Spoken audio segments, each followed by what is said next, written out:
Salutations à tous les frères et sœurs en Yehoshua Mashiach, notre Seigneur Jésus-Christ dans le monde entier, que ce soit en Europe, que ce soit en Asie, que ce soit en Australie, que ce soit dans les îles de l'océan Indien, que ce soit à l'île Maurice, que ce soit dans les pays européens, quel que soit le lieu où vous habitez, dans le monde entier. Salutations à tous et bienvenue à toutes les nouvelles personnes qui se connecteront pour la première fois à la chaîne. Pour information, s'il y a des personnes dans l'île de la Réunion qui veulent prendre leur baptême par immersion dans l'eau, je suis à leur disposition pour leur administrer le baptême d'eau par immersion dans l'eau. Et pour les personnes qui ont besoin de la prière, qui sont dans des cas de possession démoniaque, il n'y a pas de problème pour prier pour eux, pour que le Seigneur leur fasse grâce dans la délivrance de leur possession démoniaque. Amen. Nous allons partager sur un enseignement par rapport à la religion des hommes cultes des démons. Nous allons prendre nos Bibles dans Exode chapitre 32 versets 1 à 9. Mais avant de commencer notre message, nous allons placer ce moment entre les mains du Seigneur. Père, au nom de Jésus-Christ, nous te bénissons, nous te remercions, bénis chacun de nous dans ta parole. Nous te prions de nous conduire, Adonai, dans toutes choses. Nous voulons te glorifier, magnifier, t'exalter dans ta vérité.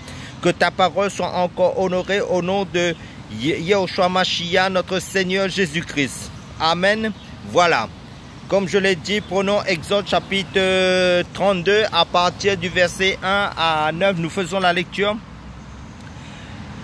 concernant le passage par rapport au veau d'or aussi.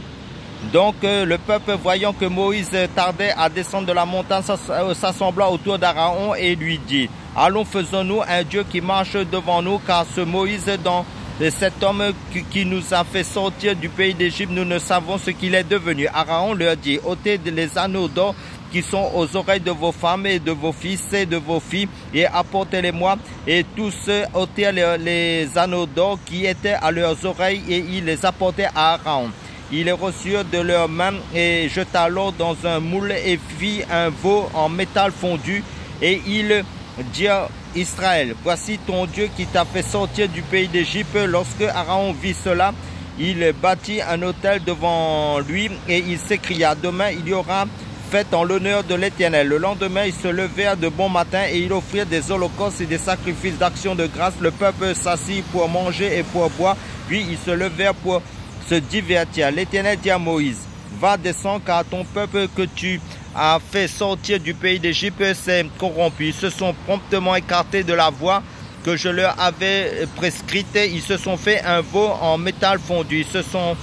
Ils se sont prosternés devant lui. Ils lui ont fait des sacrifices et ils ont dit: Israël, voici ton Dieu qui t'a fait sortir du pays d'Égypte. L'Éternel dit à Moïse: je vois que ce peuple est un peuple au cou raide. Amen. Nous avons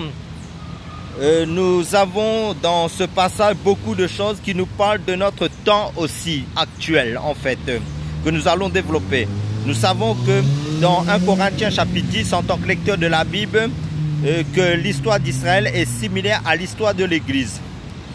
Pour ceux qui ont étudié un peu l'histoire de l'Église, il y a plus de pendant ces 2000 ans en fait, et ceux qui ont lu l'histoire d'Israël, son cheminement en fin de compte pendant dans l'ancienne alliance. Et l'histoire de l'Église est similaire aussi à celle d'Israël. Nous allons voir cela en fait. Et dans ce passage, Israël, comme vous le savez, était un type de l'Ecclésia, c'est-à-dire de l'Église. Moïse était un type de Christ en fait dans l'ancienne alliance. Pharaon était un type de Satan et l'Égypte représentait le monde. Et la mer Rouge que les Hébreux en fin de compte ont traversé représente le baptême d'eau, et la nuée qui les conduisait dans le désert représentait le baptême du Saint-Esprit, la conduite par l'Esprit. En fait, c'était dans l'ancienne alliance des préfigurations de notre époque en fin de compte. Qu'est-ce qu'on voit ici? Dieu demande à Moïse de monter sur la montagne de Sinaï, du Sinaï. Moïse va rester 40 jours et 40 nuits sur la montagne et la parole nous dit que le peuple va manquer de patience. Il voyait que Moïse tardait et ne descendait pas de la montagne. Et en fin de compte, les Hébreux, en fin de compte, vont s'assembler autour d'Aaron. Pourquoi? En fait, d'abord, avant de continuer, le mot assemblée ici aussi, c'est l'ecclésia. Voilà comment ils vont créer une église que Dieu n'a pas bâtie. C'est-à-dire la religiosité, la religion des hommes. Ça veut dire tout ce qui n'est pas de Dieu, c'est la religiosité, c'est la religion des hommes, c'est le culte des démons en fin de compte. Tout cela où Dieu n'y est pas. Ils vont bâtir en fait une assemblée selon les principes d'un homme et autour d'un homme, Aaron, et non autour de Dieu. Nous allons développer cela en fait pendant notre enseignement. Prenons aussi Matthieu chapitre 18 à partir, je pense c'est le verset 20. Si nous allons dans Matthieu chapitre 18 à partir du 21. Ô Seigneur, sois glorifié, ta parole est bonne. Comme je l'ai dit, Matthieu chapitre 18 verset 20, qu'est-ce qu'il nous est dit? Car là où 2 ou 3 sont assemblés en mon nom, c'est-à-dire au nom de Yehoshua Mashiach, notre Seigneur Jésus-Christ, je suis au milieu d'eux. En fait, ce qu'il nous dit dans ce passage. Dans l'Exode, les Juifs ont remplacé Dieu par un veau d'or. En fait, qui est l'idolâtrie. Les Hébreux ont pris le veau et ils l'ont mis au milieu d'eux. Nous allons faire une comparaison par rapport à notre temps actuel. En fin de compte, nous voyons que le Seigneur greffe lui-même ses enfants en fin de compte sur son corps qui est l'Église. Parce que l'Église c'est le corps du Christ. Et chacun de nous est ses membres dans le corps du Christ. Et c'est Dieu qui fait ce travail-là. Parce que Jésus a dit, je bâtirai mon église et les portes du séjour des morts ne pourront point contre elle. Et c'est le Père qui nous attire à Christ. C'est ça qu'il faut comprendre. Et c'est Christ qui nous amène au Père. Donc c'est Jésus-Christ qui bâtit son église. Parce que Jésus-Christ c'est le Dieu, Jésus-Christ c'est le Père. Et de même, il est à la fois Fils-Père, en fait. Et de l'autre côté, dans notre génération présentement, nous voyons cette grande assemblée d'hommes et de femmes qui se réclament de Dieu, mais ils ont établi des hommes à la place de Dieu qui leur prêchent des fausses doctrines dans beaucoup d'assemblées dans notre temps actuel, qui nous parlent en fin de compte, soyez des champions, l'église de la prospérité, ça veut dire un évangile qui nous attache non pas au ciel mais à la terre. Ici, en fin de compte, dans l'ancienne alliance, Moïse, dans l'Exode, prophétiquement, Moïse était un type de Christ. Parce que Christ n'était pas encore venu en cette époque-là. C'était l'époque de Moïse qui était une préfiguration de Christ. Moïse, il va en Égypte libérer le peuple et ensuite, en fin de compte, Dieu l'appelle sur la montagne et ensuite il va redescendre vers le peuple. C'est exactement ce que Jésus a fait. Il est descendu nous libérer du pharaon spirituel qui est le diable. Ensuite, il est monté au ciel. Ça veut dire rendre grâce au Père qui nous a rendu capable d'avoir part à l'héritage des saints dans la lumière, qui nous a délivrés de la puissance des ténèbres et nous a transportés dans le royaume de son Fils, de son amour, en qui nous avons la rédemption, la rémission des péchés, comme c'est dit dans le livre de Colossiens chapitre 1. En fait, donc, c'est exactement ce que Jésus a fait. Il est descendu nous libérer de Pharaon spirituel et qui est le diable. Ensuite, il est monté au ciel et il va revenir nous prendre pour les noces de l'agneau.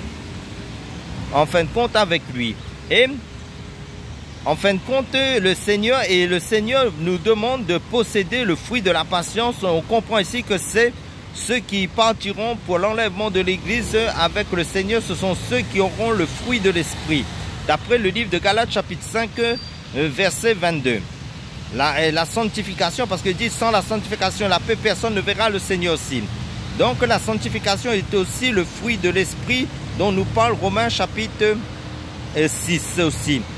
Car le livre d'Hébreux chapitre 12, comme je l'ai dit, il nous est dit recherchez la paix avec tous, c'est la sanctification sans laquelle personne ne verra le Seigneur. Donc on comprend que ceux qui posséderont le fruit de l'Esprit partiront lors de l'enlèvement de l'Église et non pas ceux qui ont les dons de l'Esprit. Parce que les dons de l'Esprit on reçoit facilement, mais les dons le fruit de l'Esprit on doit le travailler de jour en jour en vivant la parole de Dieu aussi. Parce que dans Matthieu chapitre 7, il nous est dit, beaucoup me diront, n'avons-nous pas prophétisé en ton nom, n'avons-nous pas chassé des démons par ton nom, et n'avons-nous pas fait beaucoup de miracles par ton nom? Alors je leur dirai ouvertement, je ne vous ai jamais connu, retirez-vous de moi, vous qui commettez l'iniquité. Donc pour partir dans l'enlèvement de l'église, il faut impérativement posséder le fruit de l'esprit en fin de compte, c'est-à-dire sans la sanctification, la paix, personne ne verra le Seigneur. C'est ça je veux dire, comme c'est dit dans le livre d'Hébreux. Donc dans l'Exode, Dieu dit à Moïse de monter sur la montagne, et dans la Bible, comme vous le savez, les montagnes représentent aussi des royaumes. Si vous lisez Ésaïe chapitre 2, Ésaïe, Michée chapitre 4 également, Jérémie chapitre 51 aussi, Zacharie chapitre 4, les montagnes représentent effectivement sur le plan spirituel des royaumes. Là, la montagne du mont Sinaï, en fin de compte, prophétiquement représente à la fois Aga, la Jérusalem actuelle terrestre.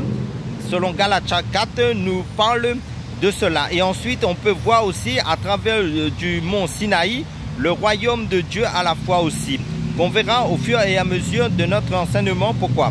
Moïse, Dieu lui dit de monter sur la montagne d'abord pour recevoir la Torah et des instructions concernant la construction du tabernacle. Le tabernacle nous parle du royaume de Dieu aussi, et la fête des tabernacles, c'est la seule fête qu'on fêtera pendant le millénium. Donc nous parle Zacharie chapitre 14, et le tabernacle nous parle surtout aussi de la nouvelle Jérusalem, notre destination pour l'éternité. Amen. Alléluia. Si nous allons dans Apocalypse chapitre 21, prenons Apocalypse chapitre 21, pour ceux qui prendraient des notes, en fin de compte je donne des références et je vais essayer d'aller doucement pour que les personnes puissent saisir le message. Apocalypse chapitre 21, à partir du verset 2. Puis je vis un nouveau ciel et une nouvelle terre, car le premier ciel et la première terre avaient disparu et la mer n'était plus. Et je vis descendre du ciel de près de Dieu et la ville sainte, la nouvelle Jérusalem, préparée comme une épouse qui s'est parée pour son époux. Amen. Verset 3. J'entendis du trône une forte voix qui disait: voici le tabernacle de Dieu avec les hommes, il habitera avec eux et ils seront son peuple, et Dieu lui-même sera avec eux. Amen. Donc sur la montagne, Dieu a montré à Moïse la nouvelle Jérusalem, et Dieu va lui dire de la construire en miniature sous la forme de ce tabernacle en 3 parties: le parvis, le lieu saint et le lieu très saint. Moïse a vu le ciel, et Dieu dit à Moïse de construire cette tente d'assignation selon le modèle qu'il a vu sur la montagne. Donc Jésus a fait la même chose. Il nous a délivrés du péché de Satan par l'œuvre de la croix, et il est monté au ciel, et il reviendra aussi physiquement pour bâtir, pour restaurer ce qu'on appelle la théocratie, le gouvernement de Dieu sur terre, qui sera visible avec l'Église pendant le millénium, en fait, avec l'Église. Donc la capitale sera la Jérusalem terrestre non céleste pendant le millénium. En fin de compte, ce sera le ciel sur la terre quelque part, parce que Jésus, son gouvernement sera sur terre pendant 1000 ans, avant le jugement dernier. Avant, en fin de compte, comme je dis, avant le jugement dernier, tout ça là. Pour mettre en place son tabernacle terrestre durant le millénium. Donc, pendant que Moïse, dans l'Exode, était sur la montagne, Moïse avait confié l'assemblée d'Israël à Aaron. Moïse avait confié la gestion, la responsabilité de la maison de Dieu, en fin de compte, de l'assemblée d'Israël à Aaron, en fait. Si nous allons maintenant, prenons Marc plutôt, l'évangile de Marc, à partir du chapitre 13, Marc chapitre 13, à partir du verset 33. Je fais la lecture à partir du verset 33 de Marc chapitre 13. Prenez garde, veillez et priez, car vous ne savez pas quand ce temps viendra. Il en sera comme d'un homme qui, partant pour un voyage, laisse sa maison, remet l'autorité à ses serviteurs, indique à chacun sa tâche et ordonne au portier de veiller. Veillez donc, car vous ne savez quand viendra le maître de la maison, ou le soir, ou au milieu de la nuit, ou au chant du coq, ou le matin. Craignez qu'il ne vous trouve endormi à son arrivée soudaine. Ce que je vous dis, je le dis à tous, veillez. Là, en fin de compte, c'est une recommandation du Seigneur qui nous demande à être, en fin de compte, réveillés spirituellement, à nous tenir éveillés spirituellement, ne pas nous endormir, à être au travail dans ce que nous avons reçu du Seigneur dans sa parole. Et chacun doit être à son poste dans le don, les talents qu'il Dieu a mis en nous pour travailler, pour œuvrer, pour répandre l'évangile, pour travailler, en fin de compte. Le Seigneur va laisser, en fin de compte, la gestion de sa maison, de son église à ses serviteurs que nous sommes tous, en fin de compte.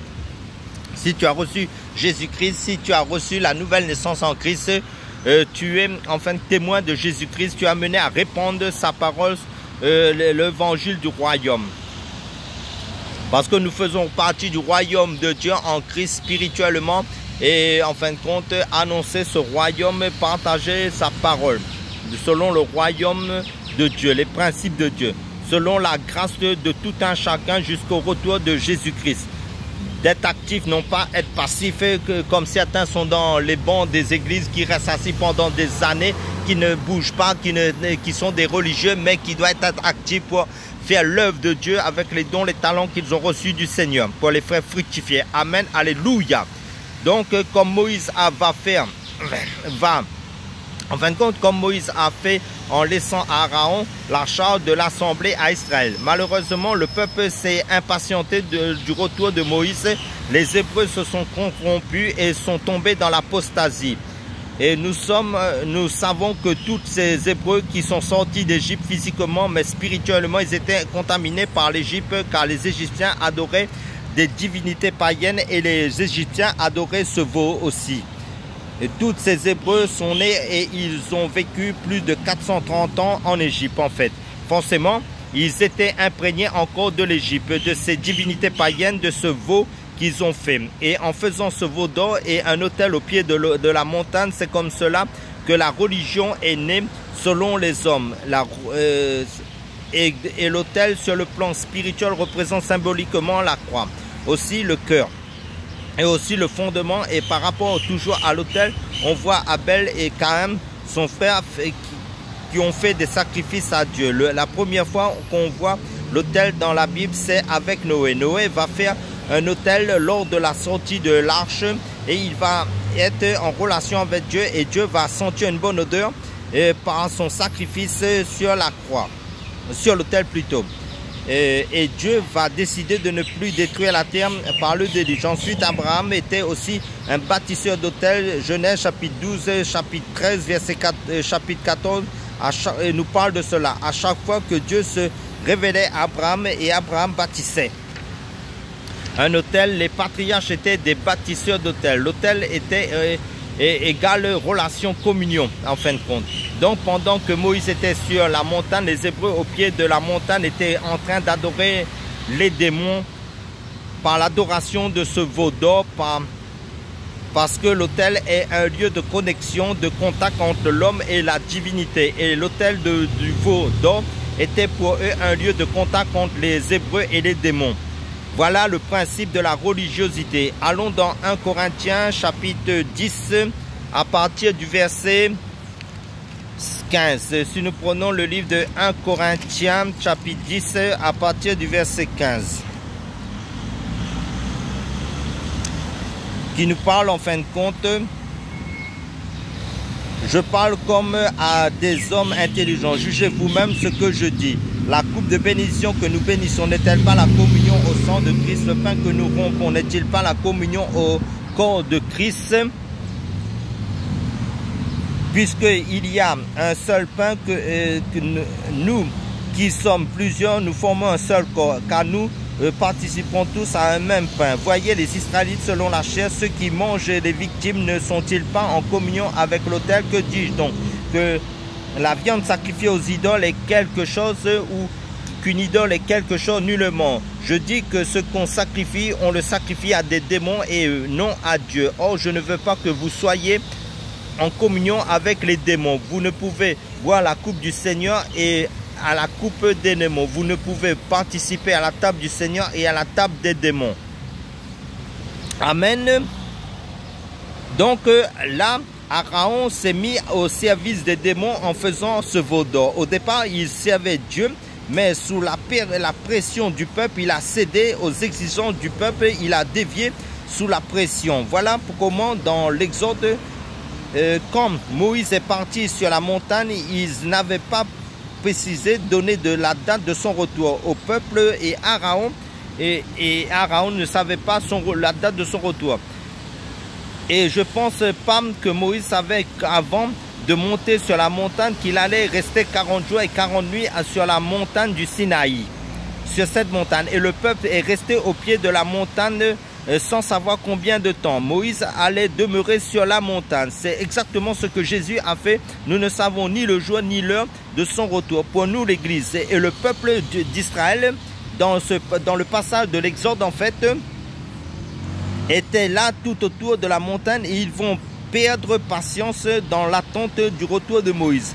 Dans le retour de Moïse, ils vont créer une religion selon la volonté de l'homme au pied de la montagne, à travers ce veau d'or. Israël s'est détourné de Yahweh pour aller vers les choses du néant qui ne sont que vanité de vanité. Car dans le livre de 1 Samuel chapitre 12, Yahweh déclare: ne vous en détournez pas, sinon vous irez après des choses de néant qui n'apportent ni profit ni délivrance. Parce que ce sont des choses de néant. Et le livre d'Ecclésiaste chapitre 1 nous mentionne ce qui a été, c'est ce qui sera. Et ce qui s'est fait, c'est ce qui se fera. Il n'y a rien de nouveau sous le soleil. L'histoire se répète.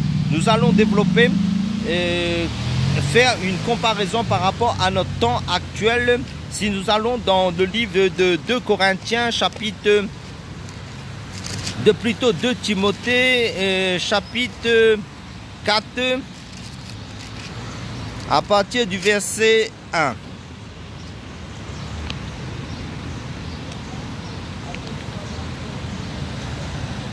De Timothée, chapitre 4.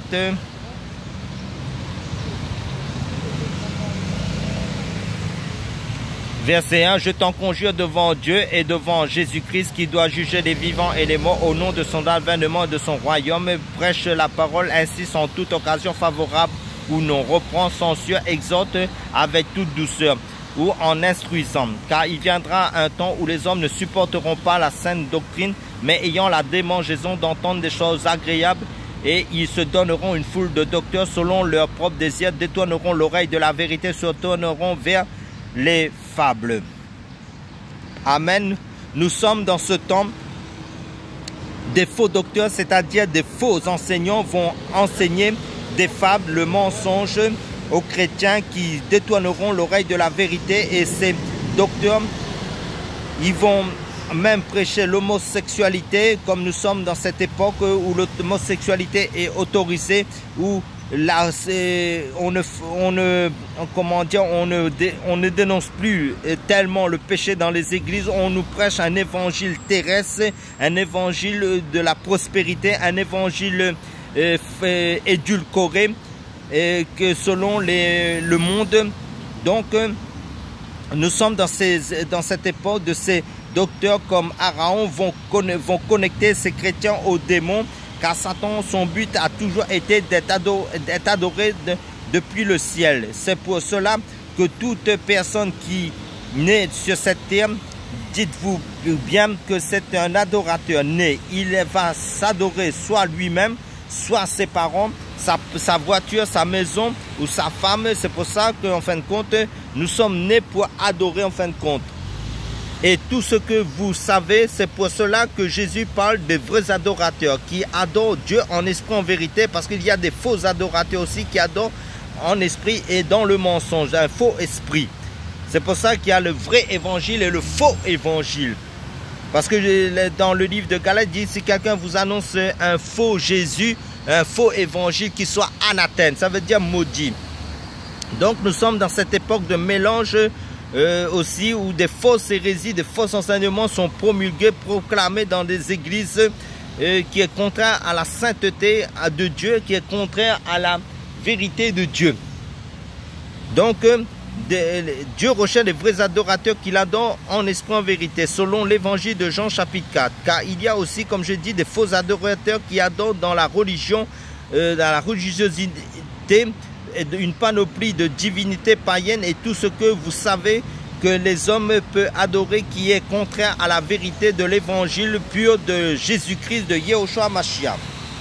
Donc, nous allons dans Exode, nous retournons dans l'Exode à partir du verset Exode chapitre 32 où nous étions à partir du verset 5. Verset 5, qu'est-ce qu'il nous est dit? Lorsque Aaron vit cela, il bâtit un autel devant lui et il s'écria, demain il y aura fête en l'honneur de l'Éternel. Verset 6, le lendemain, ils se levèrent de bon matin et ils offrirent des holocaustes et des sacrifices d'action de grâce. Le peuple s'assit pour manger et pour boire, puis ils se levèrent pour se divertir. Nous voyons encore dans l'Exode que les Hébreux ont mis en place une fête solennelle en l'honneur de l'Éternel alors que Dieu n'avait pas prévu cela. Et nous connaissons de nos jours combien dans la religion on aime les fêtes, on peut adorer Satan. En fin de compte, c'est Satan qui a adoré des Yesséphot qui n'a aucun rapport avec le Seigneur.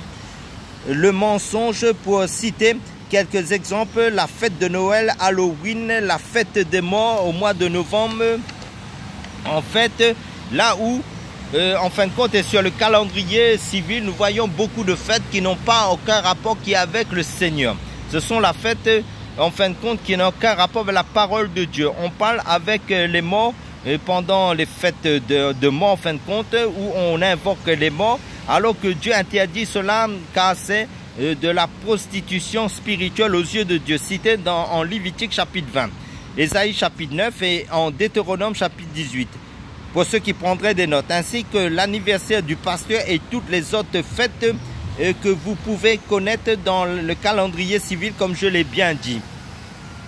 Les fêtes dans les diverses religions qui ont existé et qui existent de nos jours, qui sont anti-bibliques, alors que sous Moïse, il y avait 7 fêtes que Yahweh avait recommandées quand vous lisez Lévitique chapitre 23, que sont la fête de Pâques, la fête des pains sans levain, la fête des prémices, la fête de la Pentecôte, la fête des trompettes, la fête des expiations, la fête des tabernacles. Et ces 7 fêtes sont prophétiquement liées à Jésus-Christ, notre Seigneur Yehoshua Mashiach, pour notre temps de la fin des temps. Comme vous le savez, bien concernant la fête de Pâques, 1 Corinthiens 5 dit Christ notre Pâques a été immolé. Ensuite, pour la fête des pains sans levain, l'évangile de Jean chapitre 6 nous dit Christ est notre pain de vie, que nous devons manger chaque jour. Et 1 Corinthiens chapitre 5 toujours nous dit célébrons donc la fête non avec du vieux levain, non avec un levain de malice et de méchanceté, mais avec les pains sans levain de la pureté et de la vérité. Ensuite, la fête des prémices. Cette fête préfigurait la résurrection du Seigneur Jésus-Christ et des croyants ayant reçu la grâce, si vous lisez 1 Corinthiens chapitre 15. Ensuite, la fête de la Pentecôte pour notre temps de la grâce en Jésus-Christ, c'est le jour où le Saint-Esprit fut répandu sur les 120 disciples, marquant le temps de la nouvelle alliance en Jésus-Christ, Actes des Apôtres chapitre 2. En fin de compte, nous parle de cela. Puis la fête des trompettes pour l'Église, c'est le rassemblement de tous les chrétiens en Jésus-Christ dans les herbes, en fait, dont nous parle 1 Thessaloniciens chapitre 4 et aussi 1 Corinthiens chapitre 15 pour les chrétiens encore vivants. Transformation de leur corps corruptible en corps incorruptible pour l'enlèvement de l'Église. Ensuite, la fête des expiations, la Bible nous dit Jésus-Christ, grand prêtre, selon l'ordre de Melchisédek, a présenté son sang dans le tabernacle céleste une fois pour toutes pour l'Église. Hébreux chapitre 9 nous parle de cela. Et ensuite, et enfin, la fête de tabernacle, les écrits nous disent les chrétiens sont le tabernacle de Dieu. Ça veut dire c'est-à-dire le temple du Saint-Esprit sur terre. 1 Corinthiens chapitre 3 et 1 Corinthiens chapitre 6 nous dit cela. Cette fête des tabernacles sera observée encore, fêtée pendant le millénium, pendant le règne de 1000 ans de Christ sur terre. Et pour mieux comprendre en détail ces 7 fêtes, vous pouvez lire le tableau. En fin de compte, on va aller là-bas. des fêtes. En fin de compte, Lévitique chapitre 23 nous parle de cela aussi. Et en fait, allons dans Colossiens chapitre 2 à partir du verset 16. Colossiens chapitre 2 à partir du verset 16. Seigneur, ta parole est bonne. Seigneur, c'est toi qui bâtis, qui construis, qui nous donne la compréhension de tes saintes écritures. Sois loué. Colossiens chapitre 2 verset 16 nous parle à 17. Que personne donc ne vous juge au sujet du manger ou du bois ou au sujet d'une fête, d'une nouvelle lune ou des Shabbats. C'était l'ombre des choses à venir, mais le corps est en Christ. Et toujours dans Colossiens chapitre 2 verset 21 à 22, Colossiens chapitre 2 verset 21, ne prends pas, ne goûte pas, ne touche pas, préceptes qui tous deviennent pernicieux par l'abus et qui ne sont fondés que sur les ordonnances et les doctrines des hommes. Ils ont en vérité une apparence de sagesse en ce qu'ils indiquent un culte volontaire de l'humilité et le mépris du corps, mais cela est sans valeur réelle et ne sert qu'à satisfaire la chair. Amen. Donc, ça c'est la religion des hommes, des doctrines inventées par les hommes. Et Galates chapitre 4, il est dit, vous observez les jours, les mois, les années. Ça c'est encore la religion des hommes. Mais en Jésus-Christ, il nous est dit, toutes choses ne sont pas, me sont permis, mais toutes ne sont pas utiles. Toutes choses me sont permis, mais toutes choses n'édifient pas. En 1 Corinthiens chapitre 10, en fin de compte, nous est parlé de cela en tant que lecteur de la Bible, en fin de compte. Vous connaissez bien ce passage. Et 2 Thessaloniciens chapitre 2, en fin de compte, si nous allons dans 2 Thessaloniciens chapitre 2,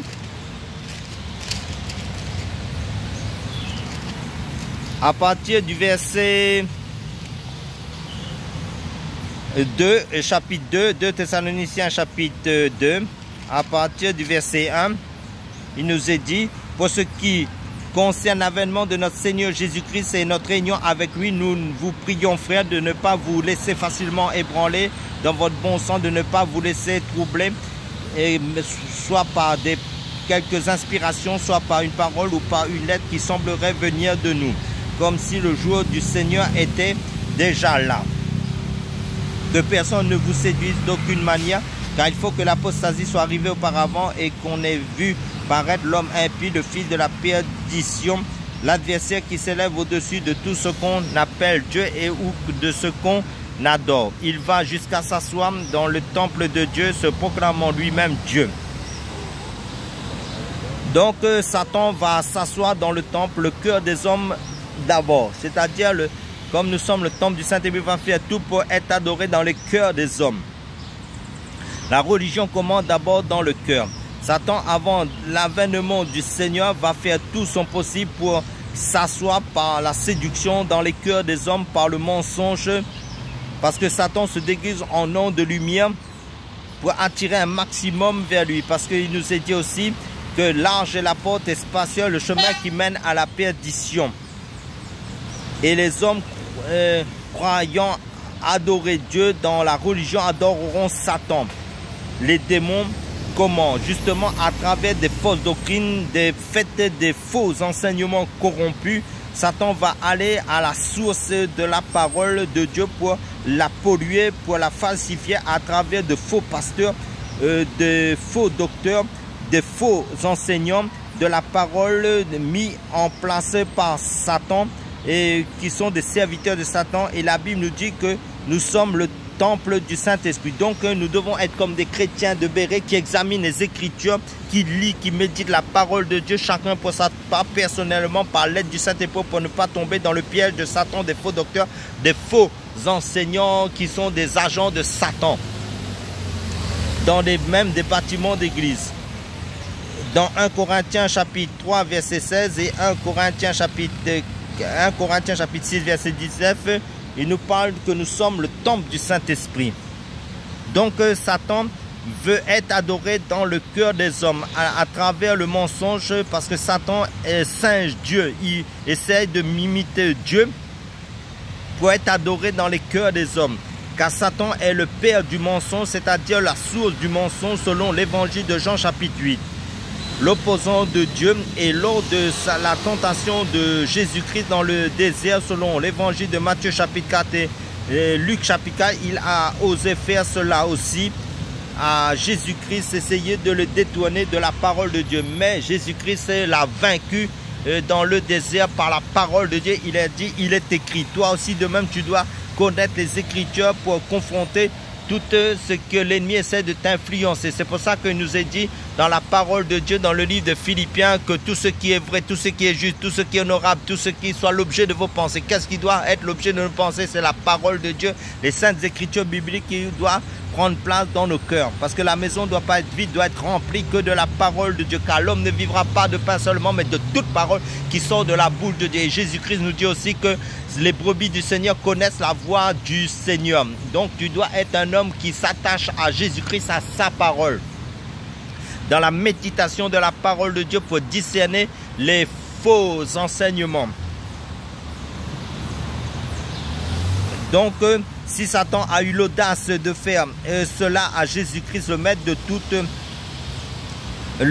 tout, c'est-à-dire notre Seigneur Jésus-Christ, son créateur, parce que c'est... Et si Satan a séduit aussi les premiers humains qui sont Adam et Ève dans le jardin d'Éden, malgré qu'ils avaient l'Esprit de Dieu, l'Église d'aujourd'hui ne sera pas épargnée ce test